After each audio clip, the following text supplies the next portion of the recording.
Savez-vous que j'ai compris tout ce que vous avez dit sur moi? Le chauffeur s'est figé. Son visage s'est transformé en un masque d'horreur absolue. Ses yeux rencontrent les miens à travers le rétroviseur. Et je jure que je n'ai jamais vu quelqu'un devenir aussi pâle aussi rapidement. L'expression de supériorité qu'il arborait quelques secondes auparavant avait complètement disparu. Ce moment-là? La satisfaction à l'état pur. Je m'appelle Mira, et à 27 ans, j'ai découvert que la meilleure sensation au monde est de voir la panique dans les yeux d'un idiot lorsqu'il réalise qu'il vient de creuser sa propre tombe. Surtout quand cet idiot pense qu'il peut vous insulter en face parce qu'il suppose que vous ne parlez pas sa langue. Tout a commencé il y a quelques années, lorsque j'ai déménagé à Chicago. Avant cela, j'avais passé près de 3 ans en Roumanie, où j'ai travaillé et étudié. Si vous n'y êtes jamais allé, sachez que la Roumanie est un pays extraordinaire. Des paysages époustouflants, des villes médiévales fascinantes et des gens chaleureux. Enfin, la plupart d'entre eux. Pendant mon séjour, mes conditions de vie m'ont obligé à apprendre le roumain couramment. Je vivais dans un petit appartement à Cluj-Napoca, partagé avec 3 étudiants roumains qui parlaient à peine l'anglais. Pour survivre, j'ai dû m'immerger complètement dans la langue. J'ai appris toutes les nuances, l'argot et même les différents accents régionaux. Mes collègues roumains étaient toujours choqués lorsque j'ouvrais la bouche. « Tu n'as même pas l'air d'une étrangère », disaient-ils. Au début, c'était difficile. Je me souviens d'avoir essayé d'acheter du pain à la boulangerie et d'avoir fini par commander quelque chose de complètement différent, au grand amusement de tout le monde. Ou lorsque j'ai essayé d'expliquer un problème avec mon compte bancaire et que j'ai accidentellement dit quelque chose d'inapproprié, provoquant l'étouffement du directeur de la banque avec son café. Mais ces expériences embarrassantes n'ont fait que me motiver à étudier davantage. Au bout de 6 mois, j'étais capable de comprendre des conversations ordinaires. Au bout d'1 an, je participais à des débats animés sur la politique roumaine. À la fin de mon séjour, je rêvais en roumain. La langue était devenue une seconde peau. De retour à Chicago, je venais de m'installer dans un appartement dans le quartier de Pilsen, connu pour sa diversité culturelle. Ce vendredi-là, je devais me rendre à un entretien d'embauche dans le centre-ville. Une opportunité incroyable dans une entreprise internationale de marketing où mes compétences linguistiques seraient un atout. Comme j'étais en retard, j'ai demandé une voiture par application. Lorsque j'ai vu le nom du chauffeur à l'écran, Adrian, et sa photo montrant un homme à l'allure slave, cela m'a semblé vaguement familier. Beaucoup d'immigrés d'Europe de l'Est vivaient dans le quartier. J'ai donc pensé que ce serait une coïncidence intéressante s'il était roumain. J'ai même imaginé que nous pourrions parler de nos endroits préférés en Roumanie, voire échanger des recommandations pour d'authentiques restaurants roumains à Chicago. Adrian est arrivé ponctuellement dans une berline noire. J'ai grimpé sur le siège arrière et l'ai salué avec un sourire en anglais. « Bonjour ». Il s'est contenté de hocher la tête, car il était en train de téléphoner. Il portait un casque et parlait doucement en roumain, ce que j'ai reconnu immédiatement. J'ai d'abord été ravi de voir qu'il s'agissait d'un compatriote du pays que j'aimais tant. J'ai décidé de ne pas interrompre son appel et d'attendre qu'il ait terminé pour pouvoir parler. Pendant ce temps, j'observais la ville par la fenêtre, surprenant sa conversation sans le vouloir. Je remettais de l'ordre dans mes vêtements, nerveuse à l'idée de l'entretien qui m'attendait. C'est alors que tout a changé. Je termine mon service dans quelques heures, a-t-il dit à la personne au bout du fil. Jusque-là, tout était normal. Puis c'est venu. J'ai un Américain dans la voiture maintenant. Mon Dieu, je déteste ce pays. Les femmes ici sont si grosses et si laides. Mon corps s'est figé. Il a poursuivi. Celle-ci a au moins une belle poitrine, mais pourquoi ne peut-elle pas perdre quelques kilos? C'est probablement une autre femme paresseuse qui mange des fast-foods et se plaint de la vie. À chaque mot, je sentais mon visage s'échauffer sous l'effet de la colère et de l'humiliation. Mais en même temps, un sentiment étrangement familier s'est installé. En Roumanie, j'avais déjà entendu des commentaires similaires sur mon poids, certains même en face de moi, car de nombreux Roumains n'ont aucun scrupule lorsqu'il s'agit de l'apparence physique. La différence, c'est qu'ils savaient que je comprenais. Alors que la voiture roulait à vive allure, Adrian a poursuivi son ignoble monologue, pensant être protégé par la barrière de la langue. Regarde ses cheveux, on dirait qu'elle ne les a pas lavés depuis des semaines. Et ses vêtements? Tellement serrés qu'on dirait qu'ils vont exploser. Ces Américaines n'ont aucune idée de comment s'habiller avec classe. Il éclate de rire lorsque la personne à l'autre bout du fil semble faire une blague. Oui, exactement. Vous devez être une autre de ces féministes folles. Je parie qu'elle a 5 chats à la maison et qu'aucun homme ne veut être avec elle. Extérieurement, je gardais une expression neutre, faisant semblant d'être absorbé par mon téléphone. À l'intérieur, mon esprit s'emballait. Je m'étais déjà retrouvé dans ce genre de situation, où les gens supposaient mon ignorance et parlaient de moi comme si je n'étais pas là. Mais cette fois, c'était différent. Cette fois, j'avais le pouvoir. J'ai remarqué que nous approchions de l'adresse de mon entretien. L'immeuble de bureau en miroir était déjà visible quelques rues plus loin. J'ai rapidement réfléchi à la manière de transformer cette situation désagréable en une leçon que cet homme n'oublierait jamais. Si vous appréciez cette histoire de justice inattendue, n'oubliez pas de vous abonner à la chaîne pour d'autres histoires de ce genre. Croyez-moi, la suite vous fera sourire de satisfaction. Alors qu'Adrian poursuivait son monologue offensif, quelque chose d'intéressant se produisit en moi. Le choc initial s'est transformé en un calme froid et calculateur. Je n'étais plus une simple victime, j'étais un observateur habilité. À chaque insulte, j'accumulais des munitions. À chaque rire dédaigneux, je renforçais ma détermination. J'avais déjà vécu cela auparavant. Lorsque je vivais en Roumanie, j'ai développé une compétence particulière que j'ai appelée « invisibilité linguistique », la capacité de faire semblant de ne pas comprendre une langue que je connais parfaitement. Cela m'a permis d'entendre des choses qui n'auraient normalement jamais été dites devant moi. À Cluj-Napoca, j'ai surpris mon ex-petit ami roumain en train de s'arranger pour me tromper lors d'une « fête du travail », alors qu'il parlait à un ami, pensant que je ne comprendrais pas les détails de sa conversation à bâton rompu. Non seulement j'ai rompu avec lui le soir même, mais j'ai envoyé des captures d'écran de la conversation à tous les invités de la fête. La leçon à retenir ? Ne jamais supposer que quelqu'un ne comprend pas ce que vous dites. Et me voilà, 3 ans plus tard, confronté à la même situation, mais désormais bien mieux préparé. Déguisé, j'ai sorti mon téléphone portable et ouvert l'application d'enregistrement. Je l'ai posé face vers le haut sur le siège à côté de moi, l'écran éteint. Adrian était tellement absorbé par sa conversation dégradante qu'il n'y a même pas prêté attention. Oui, je sais, poursuit-il en roumain en riant, les femmes ici sont terribles. Celle qui est sur la banquette arrière, je suis sûr qu'elle n'a aucune idée de ce dont je parle. Les Américains sont tellement stupides qu'ils peuvent à peine parler un anglais correct, sans parler d'une autre langue. Ce qu'Adrian n'a pas compris, c'est que je n'avais pas l'intention de lui couper la parole de manière sarcastique et de sortir de la voiture. Non, j'avais quelque chose de bien mieux en tête. Quelque chose qu'il ressentirait pendant des semaines. Pendant que la voiture filait dans le trafic de Chicago, j'ai envoyé un message discret à mon amie Lena, qui travaillait au service des relations publiques de la société d'application de transport.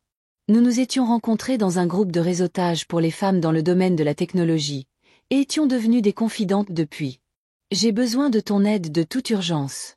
Je suis dans une voiture où le conducteur m'insulte en roumain, pensant que je ne comprends pas. J'enregistre tout. Pouvons-nous parler après que je sois sortie ?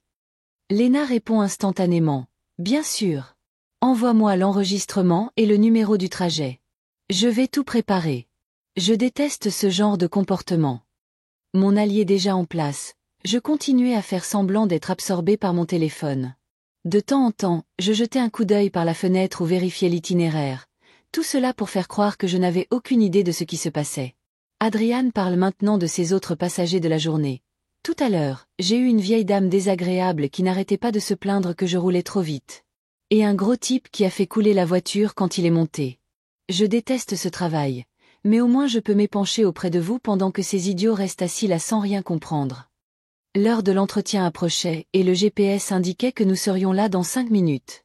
Adrian mit finalement fin à l'appel et alluma la radio en fredonnant une chanson pop. Nous sommes presque arrivés, a-t-il dit en anglais, avec un faux sourire et un fort accent. Super, merci, ai-je répondu gentiment en anglais, en gardant ma façade. Entre-temps, Lena m'avait déjà envoyé des instructions précises. 1. Tout enregistré. 2. Récupère le reçu de voyage. 3. Demandez-lui de s'arrêter juste avant votre destination, en utilisant le roumain à la fin du voyage. 4. Appelez-moi dès que vous descendez. Le plan est en marche. Au sein du service des relations publiques, Lena avait accès aux évaluations des conducteurs et pouvait transmettre les cas graves directement aux responsables régionaux. En outre, elle connaissait la procédure interne pour traiter les cas de comportement inapproprié. La voiture s'est arrêtée à un feu rouge, à 2 pâtés de maison de ma destination. Adrian a ajusté le rétroviseur et, pendant un instant, nos yeux se sont croisés. Il a souri, Ce faux sourire de quelqu'un qui pense contrôler totalement la situation. C'est la première fois que tu viens à Chicago? Demande-t-il en anglais. Non, je vis ici depuis quelques mois, ai-je répondu innocemment. Avant cela, j'ai passé du temps en Europe. Ah, du tourisme? Il y a de beaux endroits à visiter en Europe, a-t-il fait remarquer avec désinvolture. En fait, j'y ai vécu pour le travail. En Roumanie, principalement. J'ai vu ses sourcils se lever légèrement, mais il n'a pas semblé faire le lien. Après tout, de nombreux Américains visitent des pays étrangers sans apprendre un mot de la langue locale. La Roumanie? C'est intéressant. Je suis originaire de ce pays, dit-il, toujours en anglais. Quelle coïncidence, répondis-je en gardant une expression neutre. Votre pays doit vous manquer. Parfois, dit-il en haussant les épaules. Ici, c'est mieux de travailler, de gagner de l'argent. Le feu s'est ouvert et il a continué à conduire. Nous étions à un pâté de maison de ma destination lorsqu'il a commencé à ralentir, cherchant un endroit où s'arrêter. Ma main s'est posée sur le bouton d'arrêt de l'enregistrement. Le moment approchait. Il ne me restait plus qu'à attendre la dernière seconde, lorsqu'il n'aurait plus le temps de réagir, pour absorber le choc de ce qui allait arriver. J'ai imaginé différentes manières de révéler mon savoir. Serais-je agressif? Sarcastique? Poliment dévastateur? Ces possibilités me donnaient un étrange sentiment de puissance, que je ressentais rarement lorsque j'étais la cible de commentaires désobligeants. La voiture s'arrêta doucement sur le trottoir. Adrian se tourna vers moi avec son sourire mécanique. Nous sommes arrivés. Ça fera 15,50 $. J'ai pris mon sac, j'ai discrètement éteint l'enregistrement et je me suis préparé à partir. Mais d'abord, je l'ai regardé droit dans les yeux et j'ai souri. Pas n'importe quel sourire, mais le genre de sourire qui dit « Je sais quelque chose que tu ne sais pas que je sais ». Adrian n'avait toujours aucune idée de ce qui allait se passer. « Poi sopretia ici, la dripta », a-t-il dit dans un roumain parfait, avec l'accent régional de Cluj-Napoca que j'avais absorbé pendant mes années en Roumanie. Saviez-vous que je comprenais chaque mot que vous disiez sur moi? Le visage d'Adrian s'est transformé instantanément. J'ai d'abord vu ses oreilles rougir, puis la rougeur s'est rapidement répandue sur son visage. Ses yeux, qui m'avaient auparavant regardé avec un mépris déguisé, étaient maintenant écarquillés de terreur, sautant entre mon visage et la route. « Je ne sais pas de quoi vous parlez », balbutie-t-il en anglais, essayant de se ressaisir. « Oh, je pense que si, Adrian, poursuivis-je en roumain. Quand tu as dit que toutes les Américaines étaient grosses et moches, ou quand tu as fait des commentaires spécifiques sur mes seins et mon poids. Ou peut-être quand vous avez traité toutes les femmes ici de paresseuses. Vous vous en souvenez? » Il coupe le moteur, ses mains tremblent visiblement sur le volant. La sueur commence à former de petites gouttes sur son front. « Madame, c'était juste une blague avec mon cousin, » balbutia Adrian en roumain, sans chercher à le dissimuler. Je ne voulais pas le vexer. Parfois, nous disons des bêtises. C'est intéressant de voir que c'est toujours juste une blague quand on se fait prendre, n'est-ce pas? Je passe à l'anglais, tout en maintenant le contact visuel à travers le miroir. Laissez-moi vous poser une question. Parlez-vous de tous vos passagers comme ça? Non, non, bien sûr que non. Adrian semble maintenant désespéré de désamorcer la situation, alternant entre l'anglais et le roumain. Je vous jure que je ne fais jamais ça. C'était juste aujourd'hui, je passais une mauvaise journée.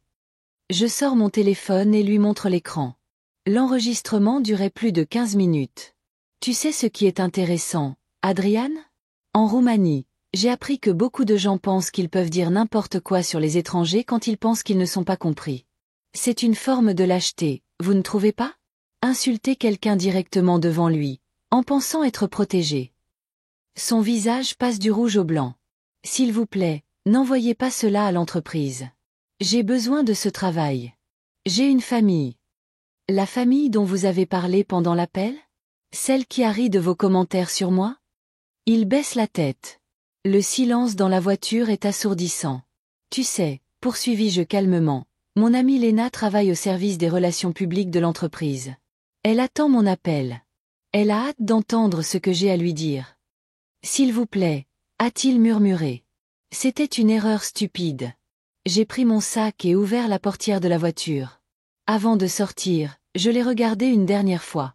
Tu as dit que j'étais grosse et laide. Tu t'es demandé pourquoi je ne pouvais pas perdre quelques kilos. Tu t'es moqué de mes cheveux et de mes vêtements.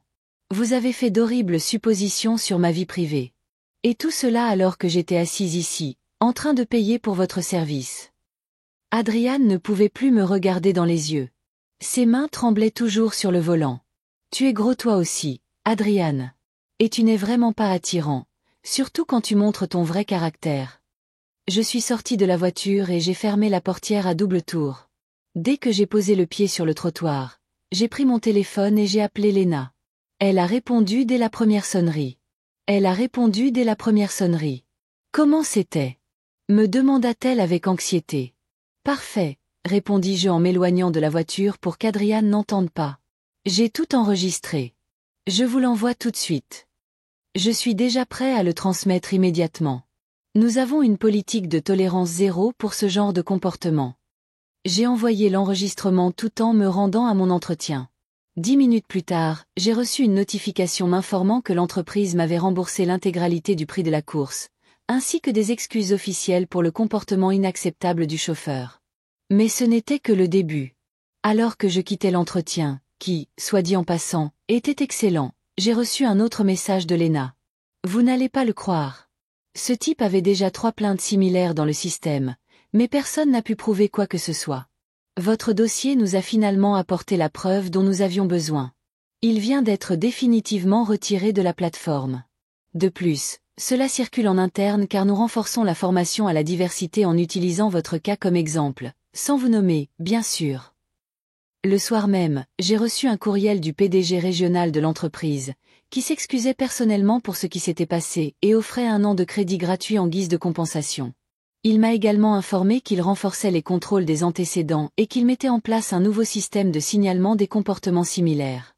Une semaine plus tard, alors que je me rendais dans un café roumain de Chicago que je venais de découvrir, j'ai surpris une conversation familière à la table voisine. Il s'agissait d'Adrian, qui se lamentait auprès d'un ami. « J'ai perdu mon travail à cause d'une Américaine qui comprenait le roumain », disait-il. « Maintenant, aucune entreprise de transport ne veut de moi.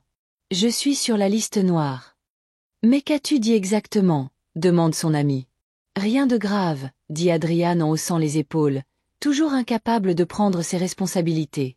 « J'ai juste fait un commentaire sur son apparence. Comment aurais-je pu savoir qu'elle parlait notre langue ?» Je me suis souri à moi-même en sirotant mon café. À ce moment-là, j'ai compris que la vengeance n'avait pas besoin d'être grande ou extravagante pour être satisfaisante. Parfois, il suffit d'utiliser les propres mots de quelqu'un contre lui. Adrian ne conduirait plus jamais pour cette compagnie et réfléchirait probablement à 2 fois avant d'insulter un autre passager, quelle que soit sa langue. La leçon qu'il a apprise lui a coûté son emploi et sa réputation professionnelle. Tout cela à cause de quelques minutes de commentaires imprudents, faits sous la fausse protection d'une langue qu'il supposait que je ne comprenais pas. Dans les semaines qui ont suivi, cette petite victoire a eu un effet surprenant sur ma vie. En affrontant Adrian aussi directement, quelque chose a changé en moi. Ce sentiment de puissance, de ne plus être une victime, mais un protagoniste, s'est étendu à d'autres domaines. L'entretien d'embauche que j'ai passé ce jour-là s'est soldé par une offre de travail en tant que chef de projet international au sein de l'entreprise de marketing. Ma maîtrise du roumain et mon expérience de la vie à l'étranger m'ont permis de me démarquer des autres candidats.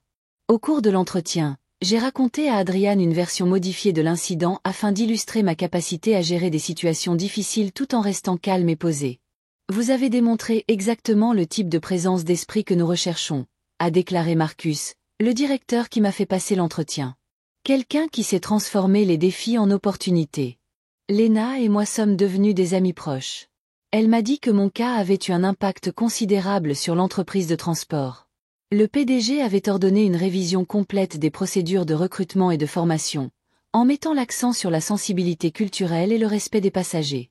Votre cas est devenu une étude officielle, m'a expliqué Lena lors d'un happy hour après le travail. Tous les nouveaux conducteurs regardent désormais une vidéo sur le respect des passagers, qui comprend un scénario basé sur ce qui vous est arrivé, bien sûr sans utiliser de nom réel. Vraiment ? Ai-je demandé, sincèrement surpris. C'est tout à fait vrai. Le mieux, c'est qu'ils ne savent même pas qui est l'héroïne de l'histoire. 3 mois plus tard, j'ai reçu un courriel inattendu de l'entreprise. Elle lançait une nouvelle initiative en matière de sécurité et souhaitait m'inviter à participer à un panel sur l'expérience des passagers et la manière d'améliorer le service. J'ai accepté immédiatement. Lors de l'événement, j'ai rencontré Sofia, la vice-présidente des opérations. Après ma présentation, elle m'a pris à part. Nous avons mis en place de nouvelles mesures de sécurité et un système de signalement plus rigoureux depuis lors. Les plaintes pour commentaires inappropriés ont chuté de 78%. Il est bon de savoir que quelque chose de positif est sorti de cette expérience désagréable, ai-je répondu. En fait, poursuit Sofia, nous recherchons quelqu'un pour diriger notre nouvelle division de l'expérience client, en mettant l'accent sur la diversité culturelle et la sécurité. Votre expérience internationale serait parfaite. Voulez-vous en parler? 2 mois plus tard, j'acceptais le poste. L'ironie de la situation n'est pas passée inaperçue. Grâce à un conducteur plein de préjugés, j'occupais désormais un poste de direction visant à améliorer précisément le type de problème auquel j'étais confronté. Quant à Adrian, j'ai appris par hasard que sa situation s'était considérablement aggravée. Le café roumain où je l'ai rencontré est devenu mon endroit préféré à Chicago, et je m'y suis lié d'amitié avec Elena, la serveuse. Un jour, elle m'a dit, « Ce type dont tu as parlé, Adrian. Il vient souvent ici et se plaint toujours. Il a essayé de travailler pour d'autres plateformes de transport, mais il semble qu'il soit sur une sorte de liste noire. Et il accuse toujours le passager américain qui parlait roumain. » Ai-je demandé, intrigué. En fait, son histoire a changé, sourit Elena. Maintenant, il dit à tout le monde qu'il a été accusé à tort. Mais personne ne le croit. Ici, la communauté roumaine est petite et les gens se parlent. Quelqu'un qui travaille dans la même entreprise a confirmé sa version des faits. Maintenant, il est une sorte de paria. J'ai ressenti un pincement au cœur, mais il s'est vite dissipé lorsqu'Elena a poursuivi. La semaine dernière, il est venu se plaindre haut et fort que les Américaines étaient trop sensibles. J'ai dû lui demander de partir. Nous étions pleins de clients américains. Adrian avait perdu non seulement son emploi, mais aussi le respect de sa propre communauté. Tout cela à cause de paroles irréfléchies qu'il croyait protégées par la barrière de la langue. 6 mois après l'incident, j'ai organisé un événement de réseautage pour les professionnels bilingues à Chicago. À ma grande surprise, plus de 200 personnes y ont assisté. Sur scène, j'ai raconté mon histoire, sans citer de nom, bien sûr, et j'ai expliqué comment tirer parti des compétences multiculturelles sur le lieu de travail. Notre connaissance des langues n'est pas seulement une compétence CV, ai-je déclaré à l'auditoire attentif. C'est un outil d'autonomisation, une fenêtre sur des perspectives différentes et, parfois, une source de force inattendue. Après l'événement, des dizaines de personnes sont venues partager des histoires similaires. Je me suis rendu compte que mon expérience n'était pas unique. De nombreux immigrants et expatriés avaient vécu des situations où les gens parlaient d'eux dans d'autres langues, en supposant qu'ils ne seraient pas compris. Aujourd'hui, 2 ans plus tard, je dirige une équipe diversifiée au sein de la société de transport et nous avons créé des applications révolutionnaires pour améliorer la sécurité des passagers, notamment un bouton de signalement en temps réel des comportements inappropriés. Elena m'a raconté qu'Adrian avait fini par quitter Chicago, incapable de trouver un emploi stable dans la ville. Apparemment, il est retourné en Roumanie, où il est susceptible de rencontrer de nombreuses femmes grosses et laides, qui, ironiquement, parlent parfaitement sa langue. La leçon que j'ai apprise, et que je partage maintenant régulièrement dans mes conférences, est que nos mots ont un pouvoir, même lorsque nous pensons être protégés d'une manière ou d'une autre. La façon dont nous parlons des autres lorsque nous pensons qu'ils ne peuvent pas nous comprendre en dit beaucoup plus sur notre caractère que sur les personnes que nous jugeons.